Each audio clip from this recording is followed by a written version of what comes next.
Broadcasting live. It's America's longest running talk show on computers. It's Computer America, bringing you the biggest names in technology with guest interviews, new products, and your emails. Listen live at computeramerica.com on any device around the world. Email the show at live@computeramerica.com or find us on social media. Be sure to check out our website for contests, giveaways, show notes, live video stream, podcasts, and more. You're listening to Computer America. Hello and welcome into the Computer America Show. We are the nation's longest running, nationally syndicated radio talk show on computers and technology. Thank you for joining us. I'm your host, Ben Crossman. I hope all of you are having, well, a fantastic day, and it's a Friday, so hey, that only makes it better. And to make it even better, we have a great guest for you today where I'm really looking forward to this, where in a moment we will be talking with IEEE Computer Society and about a lot of different topics. Hopefully we get them all in. And hey, it's going to be a lot of fun and you're going to love this interview. But a couple of things before we get started, including computeramerica.com. That's where you'll find everything and anything having to do with today's show. So if we discuss any websites, we'll of course have a link to our guest website. If we do any articles, videos, things like that, all in one place. So if you happen to be driving, if you are away from a computer, don't worry, we got you covered. Also, while you're there, be sure to check out the social media contests brought to you by Logitech, and be sure to check out the live video stream. It happens every day, 4 to 5 Eastern, on twitch.tv and that's brought to you by OWC. So all that and more, hey, over at our website. Okay, so there's that. And again, I hope all of you are heading into the weekend happy, healthy, and doing something fun. But in the meantime, we're going to take you out of your workday, and we're just going to go ahead and bring on our guest and have a nice chat. So again, IEEE Computer Society, you may have heard of them. They do a lot of good for, just spreading the knowledge and education, the importance of technology in our everyday lives. And joining us is Dr. Dejan Milojicic, and he is the Division Director at IEEE. So, Dejan, thank you so much for joining us, and how you doing? Great. Thanks for having me. I'm looking forward to this discussion. Our pleasure, Doctor. So, why don't we go ahead and get started with the first one here? And this is a pretty broad one, but one that comes up often in a very general sense, because I don't think anyone can really fathom a future where Moore's law really holds up. Everything doubling in 18 months, 2 years, that just seems so unsustainable. And every year, everyone likes to publish the first article that Moore's law is dead. We have here, is there an end to the current era in computing and new technologies will emerge post Moore's law, or will it continue to evolve as it has been for many years? So the future of technology, is it slowing down or speeding up? I think it's both. It depends how you look at it. The prediction by many people that Moore's law will end has been nearing for quite some time, but companies have been resisting, finding always new ways how to extend it. But it's slowing down substantially, and it's not anymore 2 years. They're looking at 3 years and longer.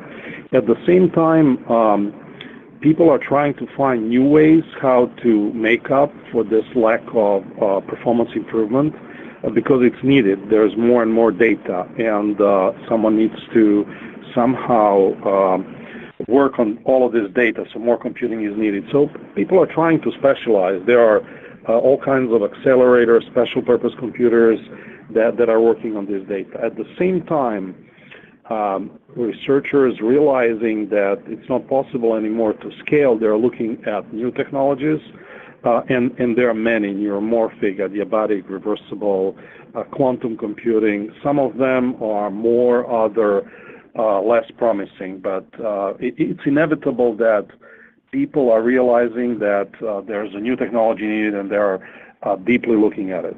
So that's the first order of magnitude answer. Mm-hmm. Well, and I'm kind of curious about that because it kind of happens with certain technology where sometimes we just figure it out. It's a known technology, the combustion engine, the wheel, what have you. Like it's we milk every little detail out of it, and that's as far as it goes. Are you saying that we kind of hit that with our current level of processors and the way computers are, that now we have to find something completely different or radical, or are there still advancements to be made with kind of the everyday technology that we use? As I was saying, I think it's both. It's not the end of the world. It still hasn't ended. Based on different people, there are different predictions how long it will last. Plus, there are all kinds of ways how you can make up for that by specializing, by having special ways how to manipulate data process. But I think it's the high time for us as a technology world to start looking at alternatives. Because once it ends, it will be too late. So we need to get ready. So, for example, we've been looking. I also work at Hewlett Packard Labs. My IEEE Computer Society is volunteering title, and at Hewlett Packard Enterprise, we're looking, for example, at using memristor for computing, and that's one way. But many other companies are coming with other ways. Some people believe that quantum computing is the answer. Other people don't see it. And it also, I think, it's very closely tied to the types of applications that are dominant. If you think about the waves of applications and needs, requirements for computing, a long time ago it was transaction processing, that it moved to web. As of lately, it's more social networking. We're moving more and more to sensors, and God knows what will be after that. So the types of computing are also changing and changing the requirements. So it's like pendulum that goes back between general purpose computing and special purpose computing. Right. Yeah. It's and we're certainly seeing that in some fields more than others. I mean, AI. We have talked about it at length here on the show, but I'm sure you could shed some more light on it. The advancement when it comes to memory and specialization, like you said. I mean, what are these techniques doing for certain sectors such as AI? Is this something that people should really set up and take notice of, or are we still at that infancy phase where we're just kind of exploring? No, I think AI, and especially its more deployed incarnations of machine learning and deep learning, are actually already everywhere around us. So when you are going on the web and analyzing something, or you're Googling something, or whatever you do, there are deep learning algorithms that are analyzing what you do. And they are distributed everywhere, starting from your phone all the way through network to the backend data center. And that has huge implications on the types of computing. So I mentioned earlier this memristor-based computer. It is specialized in only one type of computing, and that is matrix vector multiplication. But it just turns out that that type of computing is critical for deep learning algorithms. So compared to the original types of computing, where it was more important to do mathematical analysis, so algorithmics operations, here we have the core manipulation is matrix vector multiplication, and that specializes immediately implies what type of computers you have. So you don't have to have general purpose computer that does everything. If you can optimize your computer to do just matrix vector multiplication, you will get most of it. Right. No, and we're even seeing that, I believe, later on in the program, if we have time, we'll be doing a news story that Apple is thinking about producing specialized processors where, normally you just go to Intel or AMD, you pick out your processor off of the store shelf, and hey, you get, 3 to 4 choices. It sounds like even Apple, one of the biggest players in consumer technology, is thinking about specializing those processors for what people are doing. And I guess squeezing that little bit of performance and ignoring things that you don't really do is going to play a big part. Let's take a little step back and talk about this concept here. First time hearing it personally. What is in-memory computing and why is it important for, well, technology? Okay, so let me transition slowly from processing and computing that we've been talking so far to memory. Sure. Data is extremely important. Data is everywhere around us, is generating all the time. The amounts of data is generated more and more and higher and higher amounts. And data is really opposite to computing. So data is being processed. And traditional processors and von Neumann architecture were based around both data and instructions stored in memory. And then over the time, the speed of processing was increasing, but the access to the data wasn't increasing. And therefore, they introduced the layers of caches to improve the access to data. But that caused more and more problems because when data is not in caches or for types of applications that have data spread everywhere, so you wouldn't have locality and you would have to clean up your caches, it caused problems. So people were thinking about how can we, instead of having that von Neumann model where you bring both data and instructions from memory into processors, into CPUs, can we have processing closer to data? So one of the first iterations was near memory processing. And you can indeed offload some types of processing close to the memory. It could be encryption, compression. It could be all kinds of translations, memory protection that is done closer to memory, especially with the introduction of non-volatile memory where the amounts of these load store types of memory are huge. Right. The next step from there would be to combine these two notions. And various researchers have proven that they can build circuits that both store data and do compute. And memory store is one of those. There are others. So if you think conceptually about it, it's breaking this whole concept, this von Neumann's architecture where you have separation of data and computing, and you merge the two. So you would have certain bits of data stored and you built into them the computation, which could be some logical operations or arithmetic operations, etc.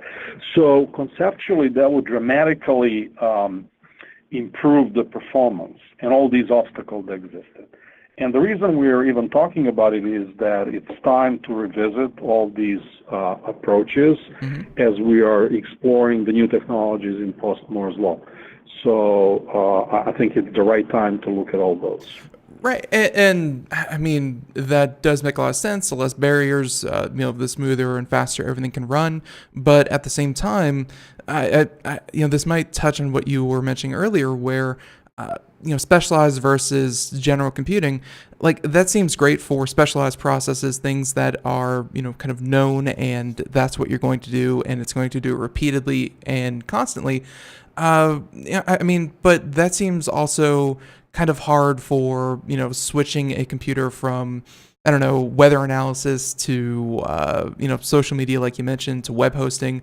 Like, is that a process that can, be adapted kind of on the fly like that? Or are we going to see, not just general computers, but this is a computer for social media. This is a computer for hosting a server. Are we starting to see that? Well, it's not black and white, and I think you were trying to hint at that. You are not switching entirely from general purpose to special purpose. You will continue to have general purpose supported by a number of special purpose accelerators. So that's exactly what you're talking about, Apple making an announcement for their chip, and Google already did it with TPU. Long before that, NVIDIA did a graphical processor unit, which eventually turned out to be really accelerator for a number of applications that require this kind of computation. So it's really both. So you can imagine, and even today in phone it exists, you have a general purpose CPU, and then you have a bunch of accelerators that are optimized for specific needs. Now, if you think about the types of computation that exist today, increasingly more so we see deep learning algorithms executed everywhere. Mm-hmm. So if that is the dominant type of application, then this type of processing will become dominant. I gotcha. No, and very, very well said. I mean, this kind of, these hardware accelerators that you're talking about, I mean, are we already seeing them, have any kind of impact on a couple of topics: autonomous vehicles, robotics, assisted and by the way, completely new term for me. I've heard augmented reality, I've heard alternate reality, I've heard virtual reality. You might have to explain assisted reality to me as well, but for these processes that we consider kind of futuristic and still a ways away, are they having any kind of notable impact? Oh, absolutely. And it's not only future, it's today. When you see all these new vehicles coming up with the cameras, these cameras are equipped with some source of video recognition, image recognition, inside of the vehicles, audio recognition, and then you have robotics. I mean, I was amazed. I was at the summit, IEEE summit a few weeks ago, where they brought the robots. These robots are almost like supercomputers used to be a few years ago. They are equipped with all kinds of general purpose and special purpose processors that enable them to move around, to recognize, to reason, and all kinds of other things. So, and machine learning, AI, deep learning, these kinds of things, we've heard about their implications, and being kind of talking to gentlemen such as yourself, and just people all over in the technology space. Some are saying there's a to brush off French, I don't know, there's a je ne sais quoi about people that you just can't replace with AI. And then I've heard others say that everyone's jobs, like not just everyone's jobs, but menial labor are going to be in danger within the next 20 to 30 years thanks to machine learning. What is the future of machine learning, and I mean, how fast is it really happening? Because I've heard a lot of numbers. Yeah. First of all, I don't think the world as it is ending entirely. We've heard similar statements when machines were introduced in the first place. If you remember, machines will replace it. I don't think that's true. I don't think that people will be taken out of the loop because no matter how much you put AI in place, you will still need additional oversight. You will need to come up with new strategies. Machines weren't able to replace humans entirely in the past. I don't think they will in the future, but what is positive, and I'm in general optimist, is they will replace some labor-intensive activities and enable humans to step up to the higher levels. And that has been true through history. I mean, take, for example, when memory chips were produced in the United States and then they started suddenly to be produced in Taiwan and elsewhere, those who predicted doom of U.S. economy, it didn't happen. U.S. just started producing the higher level CPUs, etc. So in the same way, I think AI and machine learning will help us to have better life, but we'll need to keep humans in the loop. And there's, even Odyssey 2001, if you remember, was also predicting with HAL computer, etc. Right. There will be bugs, there will be problems, but as long as human is in the loop. And sometimes you even want to take human out of the loop for the lower level activities, but in the big loops, it has to remain. So that's my reaction. I definitely enjoy that you are an optimist because there's a lot of people out there who don't happen to be. But I will say that I've seen it before where there's a lot of machine learning going on in the medical field. There's a lot where, cancer diagnosis. We heard one recently last week about an AI that could identify melanoma with a high level of accuracy, quote unquote, better than a doctor. But no one has ever said a word about getting rid of all doctors. It's simply a tool. It's, we'll run it through the computer. We'll take a look at it. We'll see what the computer says. I'll make my judgment, and then we'll go forward. Is that what you're kind of hinting at? Absolutely. You hit it 100% right. Absolutely. Right. Now, the danger will be coming, I think, more from other people who will be using the same tools for inappropriate actions, and that's what I'm more worried about, and that will require very deep regulatory activities to make sure how things are tested, how they're used, who has access, and things like that. So, but it's like with any tool, if you have a sword, you are dangerous, but if you have a machine gun, you are more dangerous. So. Right. There need to be regulations who has access to what tools and what are you allowed to use and when and how. Well, yeah, and we're already seeing a pushback from that in certain arenas where, just this conversation it seems general, but it does have applications in, today's news where, let's say today, Google said that they would be canceling their military contract for partnering with the Pentagon and working on their AI division. And, just like that, the public spoke out and said that they weren't comfortable with Google using every scrap of data that they have to help the military. It's those kinds of checks and balances. And I mean, and IEEE, you guys are huge on, online learning and training and workshops. Is this why people have to be more interested in technology? Is because these are going to be issues that they're going to have an opinion on? Yes, and you are absolutely right, and I love your examples. And this also brings us to ethics. So it's not only about technology; it's about ethics and ethical designs, and we do a lot of that in IEEE and elsewhere. So with all these new technologies, robotics, autonomous vehicles, ethical design becomes crucial. And it ties in everything, just like you said. It ties in governments, regulatory, it ties in technology, it ties in, and speaking of technology, both industry and government and academia. So the coverage is much broader. Mm-hmm. So that's, in the past you can produce one product, you're isolated, you put it on the market. Nowadays, the impact could be enormous. Right. And you've seen it with Twitter and other things, so I don't need to go on with that. Yeah. And hey, those are we're still finding out. It's social engineering to a large degree. But all right, and actually that can tie in very nicely to our next topic, and that has to do with cybersecurity.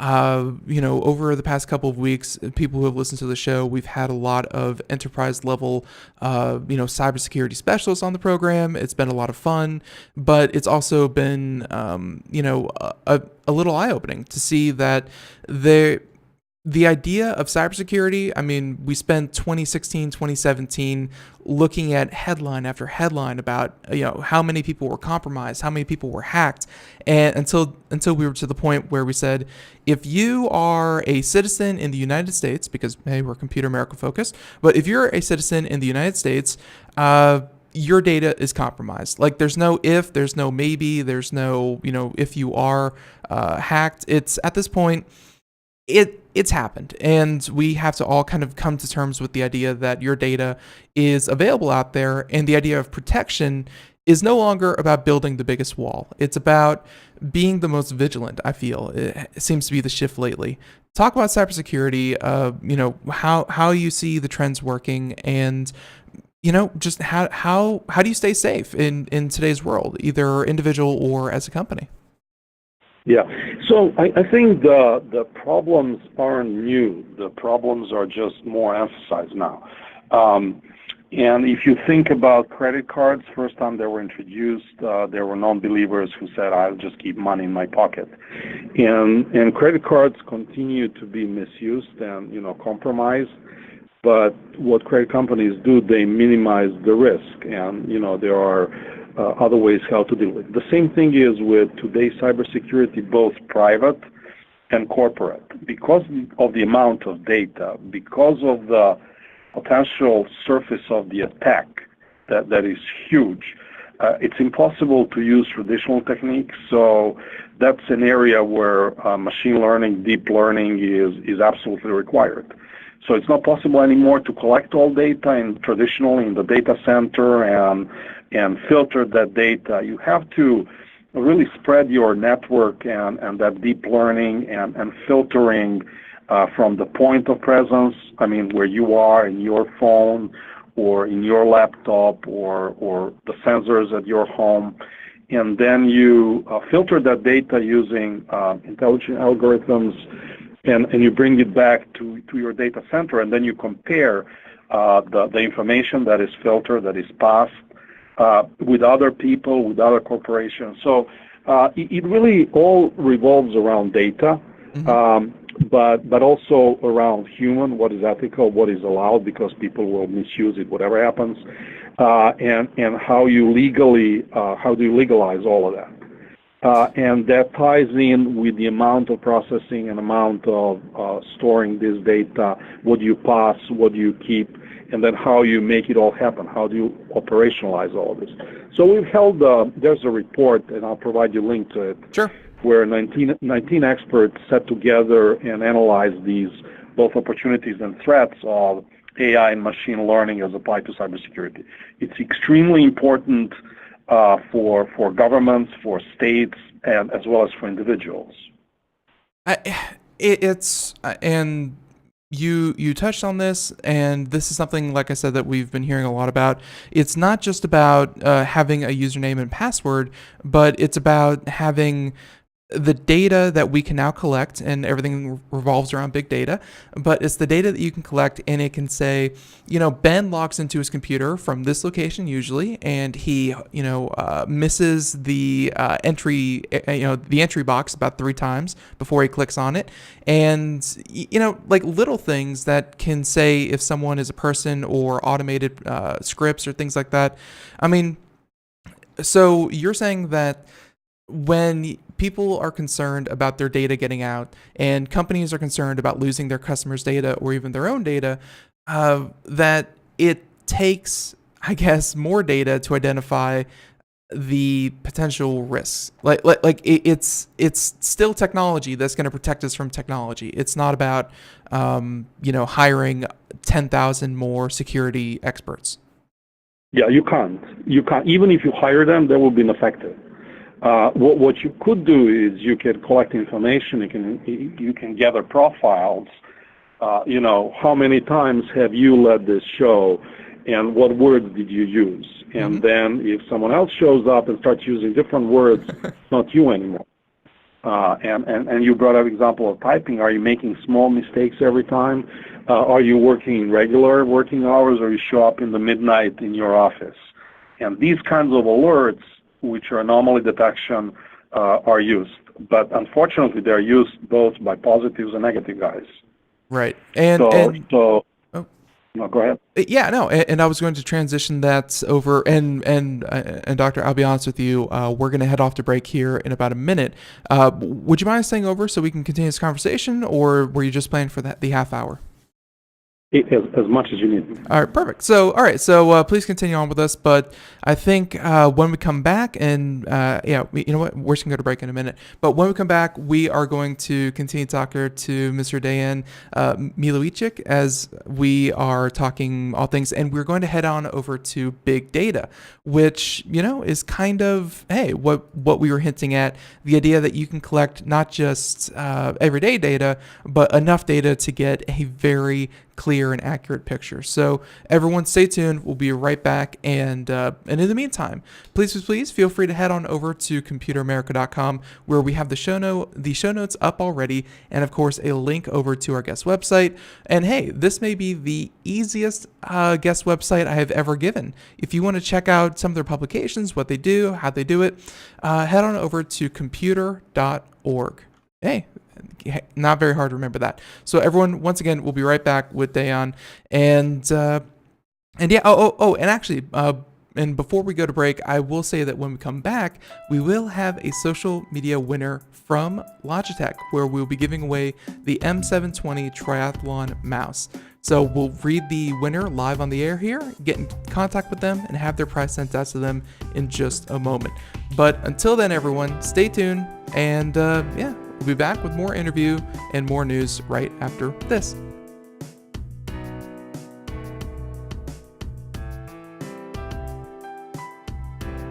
Greece is cheap. But the airfare costs a fortune. Paris? Not much closer, and again, airfare... What about Puerto Vallarta? Let's face it, flying anywhere is just too expensive. Wait, what's this? Low-cost airlines. With one call to low-cost airlines, you'll drastically slash your travel costs. We're talking insanely low airline prices to any of your favorite destinations. Where would you like to go? London, Rome, Costa Rica, Australia? Wow, that's cheap. So why wait? Call now to learn how crazy cheap it is to fly anywhere in the U.S. or international. Our prices are so low, we can't publish them. The only way to get them is to call to instantly hear the most amazing best deals on airline travel. It's that easy. So call now and start packing. 800-215-4461. 800-215-4461. 800-215-4461. That's 800-215-4461. We are all Brother Wolf. 10 years ago, a group of locals banded together to create positive change. We took animals into our homes, held adoption events at local retailers, and talked to the community about our mission to help build a no-kill Asheville. A decade later, we have achieved so many victories for animals in need. There's been so much progress, yet there's still so much to do. As part of our year-long celebration, we encourage you to become a member of our special Compassionate Circle program. With a monthly donation of $10 or more, you will have behind-the-scenes access to the work we are doing at Brother Wolf. Our goal is to reach 1,000 members because we receive no government funding.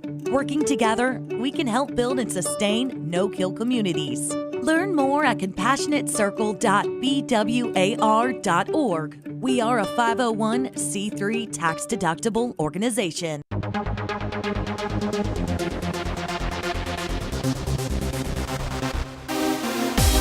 And welcome back to the Computer America Show, 32 minutes past the hour as we continue on here.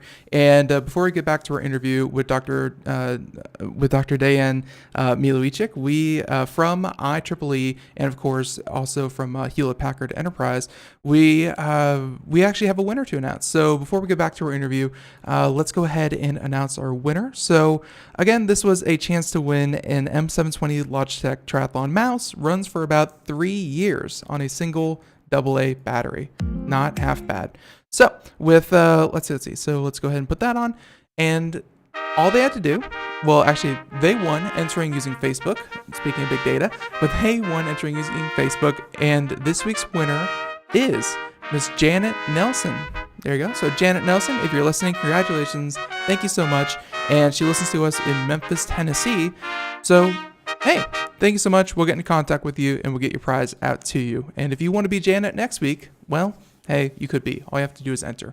So with that being said, again, thank you Logitech, thank you Janet, and thank you everyone else for entering. And in the meantime, we continue on. So so Dan, let's go ahead and continue on with our conversation. And I know it was a while ago, but I was asking you about big data and the impact of, kind of what it can do. Because, I mean, I had heard of situations a couple of years ago before the rise of AI. Like, honestly, AI came out of nowhere. It surprised even me. I try to keep a good, pulse on the tech industry.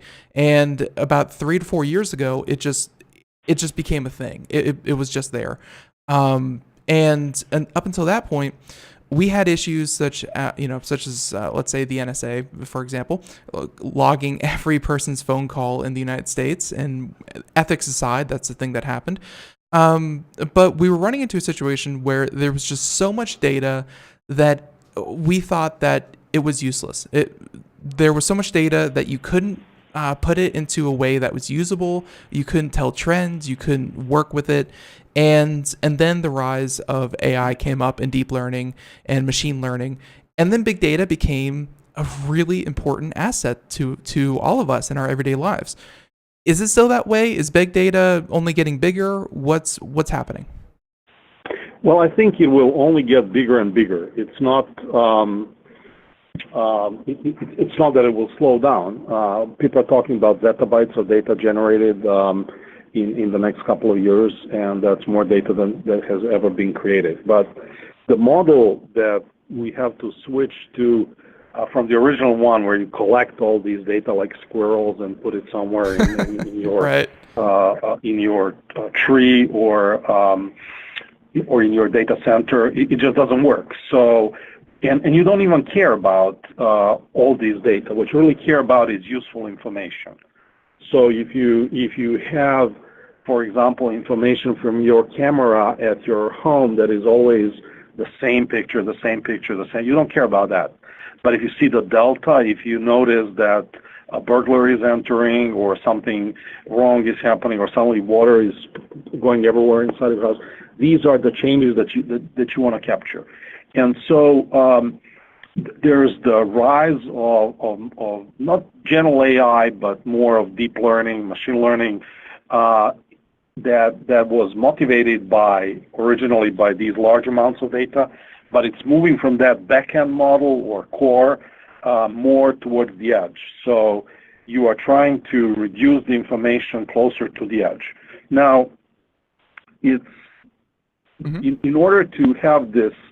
All these algorithms being used, you can't just expect some magic to come out of those. You need to train these algorithms for specific data, whether it's your home or whether it's videos coming out of your car or whatever it is. And so there's this need for additional computing. And so it's not only the rise of deep learning and rise of memories and storage, but it's also a rise of GPUs and other accelerators for manipulating those. So that's the general trend, moving data analytics from the core close to the edge, reducing the amount of data and increasing the amount of information, the useful information that you can manipulate. Does that make sense? No, it made perfect sense, especially about, things, let's say a dash cam, for instance, where you really don't care about, maybe if you're on a long drive, the 23 hours and 54 minutes of driving, you just care about the 3 minutes before and the 3 minutes after of the car accident you happen to be in. It's, you can collect all that data, but really the important data is, well, I guess the most important thing. So, So makes perfect sense. And, the rise of big data, I think really, started to jump and will continue to jump. You mentioned zettabytes of data and, hey, that's completely within the realm of possibility with the Internet of Things. And it's the idea that, it's not just your computer that is making data or sending data or processing data, but it's also your front door bell. It's also your appliances. It's your lighting. It's your water meter. It's everything. So the Internet of Things, it's here, it's producing this data, and it's making actual workable data. I mean, talk about the idea of smart cities. I remember going to CES back in 2016, I believe, and there were a lot of large companies talking about, building the cities of tomorrow. Are they still interested in that, or is it about, is that just blowing Internet of Things up too much? Talk about the future of, having the industrial IoT as well. Yeah, I don't think it's blowing too much. If you are making huge predictions, it's probably overly ambitious, but smart cities are being built today. It's just not where you think they would. So I've been visiting Brazil and working with a few researchers over there remotely, and they have been extensively deploying smart cities over there. It's just the places where it's more easy to deploy, where there are more needs. So for example, they have been regulated and instrumented all transportation, public transportation in Brazil, in certain cities, not across. It reminds me of the days when I would go to Korea or to Europe, and mobile phones were much more used than in the United States. It's much harder to start deploying in evolved countries because of cost, because of regulations, but there are certain areas where it's easier to do so. I gave example of Brazil. It's probably true in Africa, although the means are a little bit harder there. But I think that smart cities will start evolving in some areas which aren't first on our mind.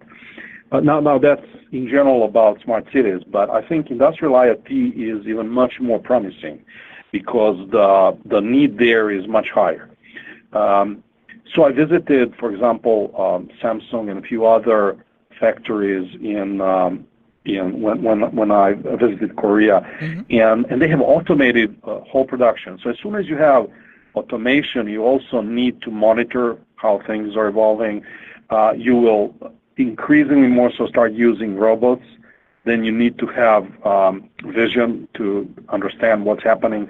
But even the small examples in the factories where everything is automated with machines, you want more sensors to understand what's happening, to have better control, better automated things, to have more tightly closed loops in terms of timing, more precision, etc. So these areas will be more promising in terms of IoT and edge in a way that you deploy sensors, analytics, including deep learning algorithms there, and then push information again back into the data centers. Now, as you start deploying, as companies start offering solutions, they won't be able to create one solution that fits everyone. So you will deploy solutions and then train them on the spot. And that's where you still need to connect back to data centers where you have complicated, comprehensive algorithms for training of these deep learning algorithms at the edge.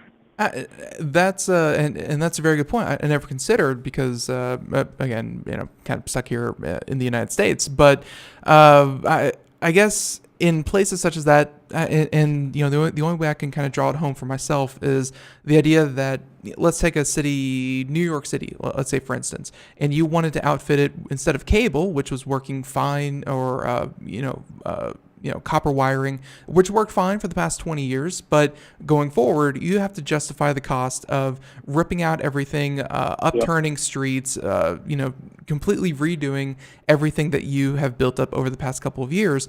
And that's not simple. So you're saying that in Brazil, in Africa, and other places that are putting in the first steps of their infrastructure, that's where we're going to start seeing the really cool things, because the cost is already justified. It's about just putting in the right kind of stuff. Yeah, and sometimes they skipped a generation of technology. Take India, for example.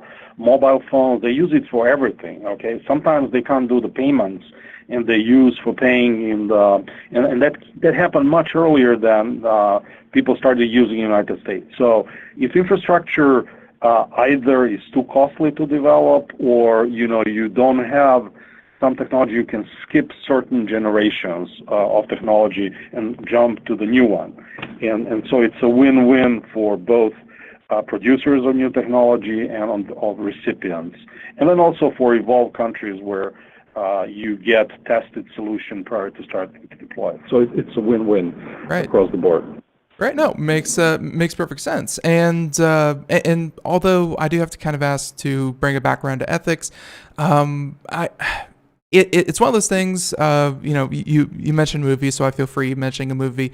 The first Batman, Christopher Nolan series. The idea that they were they could send out a signal from every cell phone in everyone's pocket in the entire city, and they could get a 3D live view of the entire city and monitor and track. And of course, he caught the bad guy, and it was worked out well.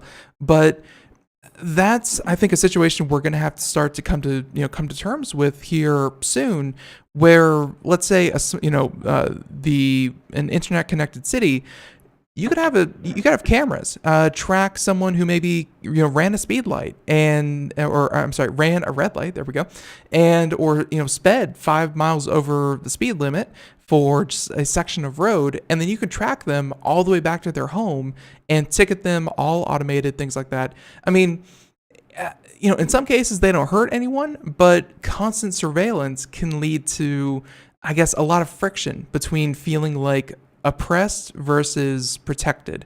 What is the trade-off there with more Internet of Things versus privacy, which I think some people think we still have more than we do? I don't think we have any other option but regulations, and it goes a little bit outside of the technology. Technology is there to serve humanity, but we'll have to go to regulative compliance and legislature and every government, and we have human rights to agree what we are going to give in, what we are not. I mean, there are numerous examples. I mean, I just flew recently. I got upgraded to business class, and sure enough, there's a camera just above the TV set that is watching me, and you don't want that. Mm-hmm. I mean, it's my right to put something on it, to tape it so that they don't have. It's my choice who's gonna record me when. But and you've seen this GDP, the compliance that was driven out of Europe, and that was huge. I think we need to learn from these examples that it's possible, and that we need to protect our rights. And if enough of us raise the voice, I think things will move.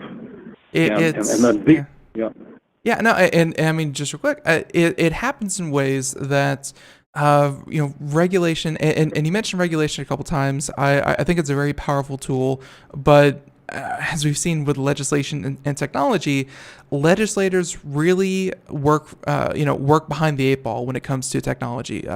That's how, let's say, Google's self-driving car. Google didn't say anything about putting an autonomous vehicle on the road until it had already driven 100,000 miles, because it's easier to ask for forgiveness than for permission. And I felt that way. I'm from Florida. I got my driver's license there. I think I'm the only one. People don't know how to drive there. But I will say that Florida was enrolled in the largest facial recognition software system by law enforcement by default. And, I now know that even though I have never ran amok with the law ever before, I know that the federal government, or at least the state government of Florida, has my face on facial recognition software. And, you say raise a fuss, but I guess, what are some of the forums that you'd recommend? Because you can't just go start a Facebook page and, get a bunch of likes. What is the future of, I don't know about protesting, but what is the future of public discourse? I think, again, we can start using technology for our benefit as well, to protect ourselves. So if people disagree, they can start, as you said, forming groups, started liking efforts. And I know it's not a perfect answer, but we need to use to our benefit as well. Technology can be a weapon, but it is also enabler. And on one hand, we need to use it to our benefit. On the other hand, we need to be careful how to protect ourselves and the world from its misuse. But things are evolving no matter what. And I think it's better to own evolution of technology than to hide away from it and have someone else develop it and misuse it because it's inevitable. I don't think we can stop it. I mean, I've been working with a naturopath who refused to use cell phone for a number of years, and eventually he gave in because it's just ubiquitous. You need it, and the same is true for everything else.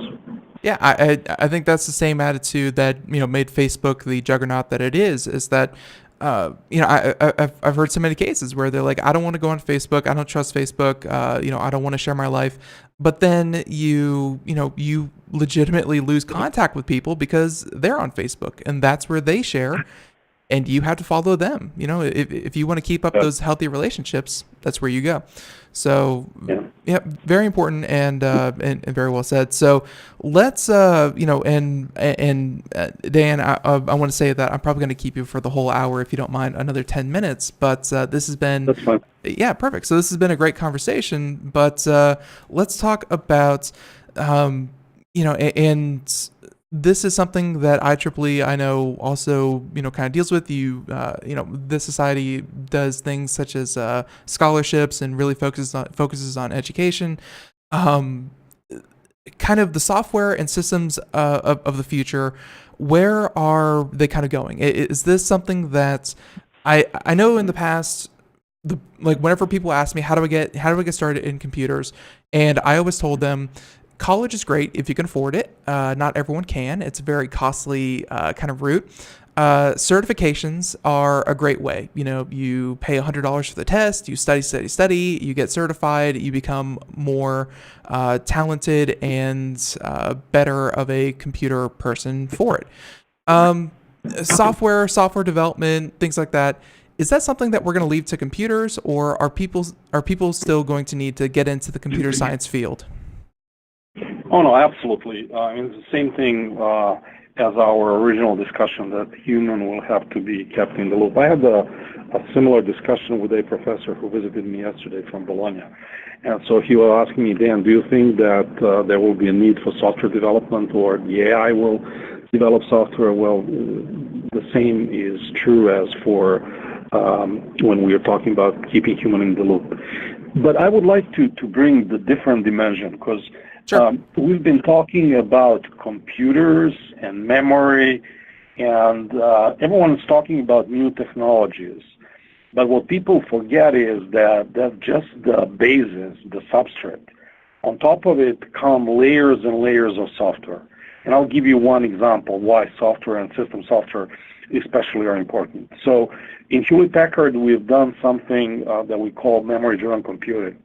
And the notion was that we reverse, given all this big data, and move away from compute-centric to memory-centric, so that you have memory as the central abstraction, and then you just put computing around it, and you evolve around the data.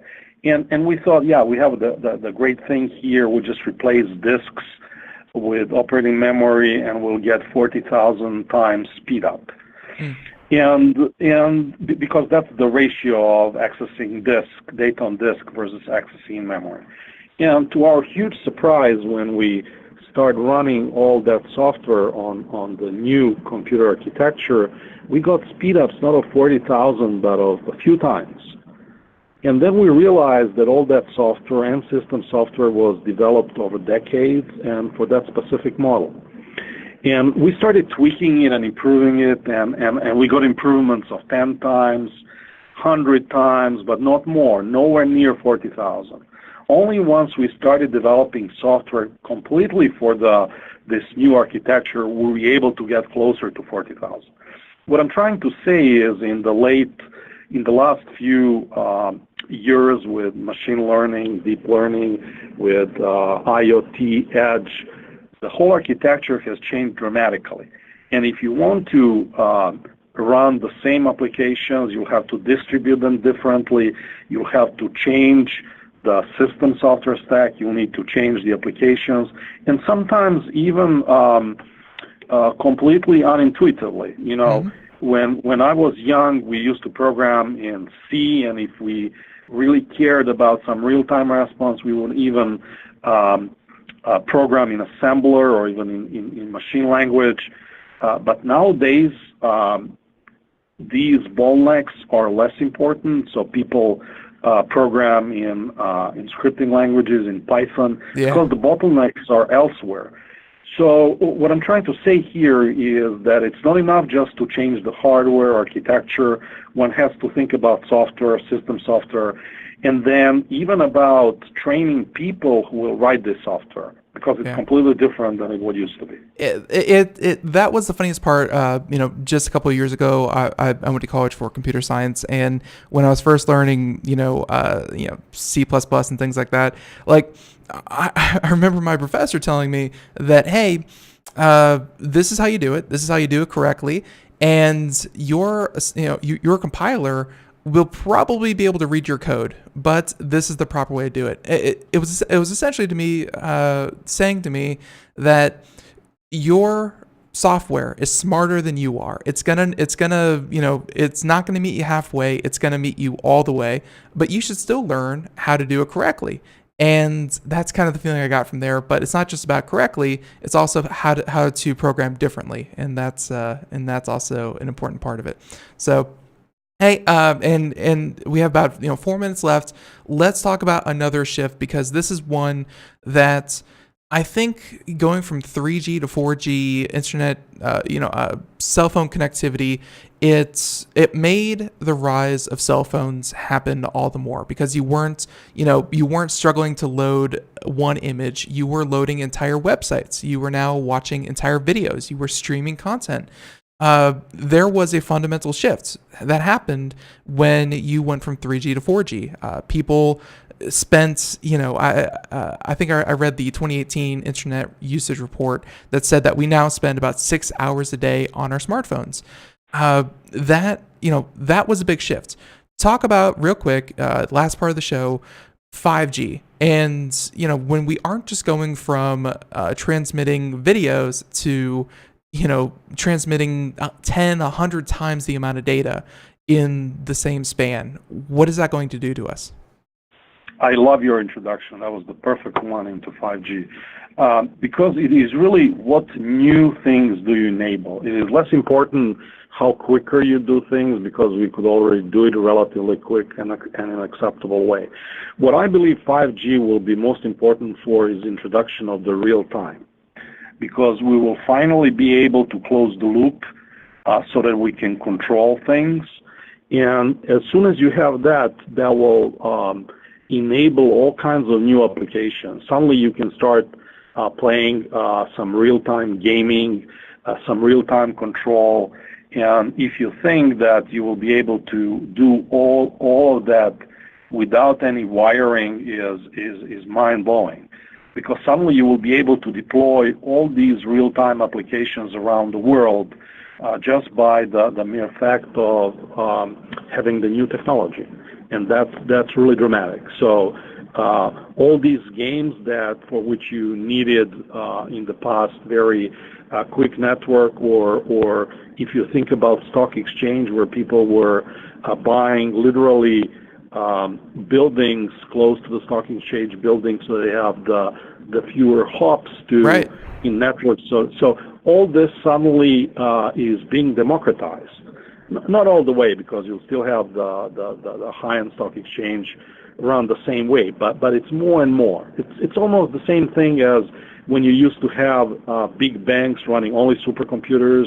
Then they went to mini computers, and suddenly the banking is done everywhere. These branch offices can do equally well as any others. So that's, in my mind, the most important aspect. Now, it will require a lot of things happening on the back end, not just the protocols for 5G, but also how you deploy these stations, and you will have to, in a different ways, develop software for that and all kinds of things. But if we should remember one thing, it's enabling real-time and real-time applications, of which there are many. Right. No, and that I think is going to be just such a huge thing, and even to the point where I think it's going to change how we look at just kind of being connected to the internet. Because I know that actually, what happens when your 5G wireless signal has a better connection than your wired router sitting in your home. Are you going to ask for a 5G router as opposed to anything else? But hey, exactly. Yeah, and Dejan, we could probably continue this conversation for another couple hours, but hey, there's music playing in the background, which means we have to go. I want to thank you so much for joining us, and thank you for telling us about the tech trends of 2018. It was a lot of fun. Thanks for having me. I enjoyed it equally well. All right, so everyone, once again, Dr. Dejan Milojicic, and he is the Division Director at IEEE, and of course, a distinguished technologist at Hewlett-Packard Enterprise. Dejan, until next time, we'll be sure to reach out to you, and yeah, we can't wait for 2019. Thanks, and have a great weekend, everyone. All right, have a great one. Bye-bye. All right, everyone. Yep. Oh, cut him off there. Sorry. But yeah, so we are, of course, just done here. And everyone, thank you so much for tuning in. And I hope you had fun. We certainly did. And yeah, hey, have a great weekend. Thank you and be sure to catch us all next week, Monday through Friday, as we have a bunch of great guests and continue to do just what we love to do here at Computer America. So until next time, have a great day. Have a great weekend. Do something fun. Bye-bye, everyone.